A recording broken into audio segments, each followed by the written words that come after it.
Hey guys, welcome back to my channel. So today's video is going to be a sculpting video, and the next week's video is going to be about how I made this doll. So I'm going to go through the whole sculpting process for this little raccoon doll commission. It's a smaller doll, yeah, keep watching. So for this doll I am using Sculpting Original. Sculpting Original is the white Sculpey. It's the softest one you can get as well. I quite like working with softer clay, so that's why I use Sculpting Original. If you want something firmer, you can get Super Sculpey or Sculpey Firm as well. And that's just if you like something that's a lot firmer and it's a bit more durable as well than the Sculpting Original. So I'm using a aluminium ball as a base for this head.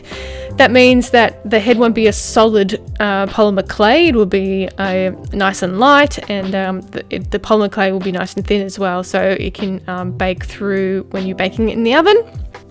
And yeah, also you want to be mindful of that weight when you're making parts for art dolls.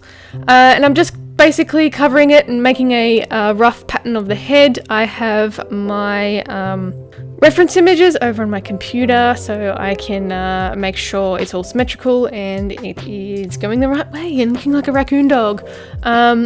So basically I'm just going to let this video play out, and you can just watch the nice relaxing sculpting. I'm using glass cabochon eyes for this particular doll. I have a video over on my Patreon all about the eyes that I use for my $5 and up tiers, so you can have it over there and see what eyes I use and what materials and stuff. I go into a whole heap of detail over there.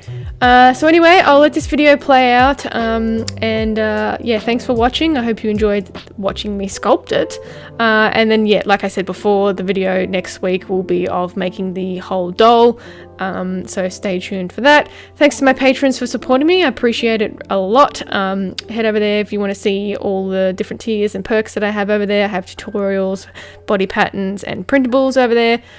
Link is in the description box. So check that out. You can also check me out on Instagram and Facebook at Creatures of Nat, and my shop, creaturesofnat.com. And I'll catch you in the next one. Bye bye!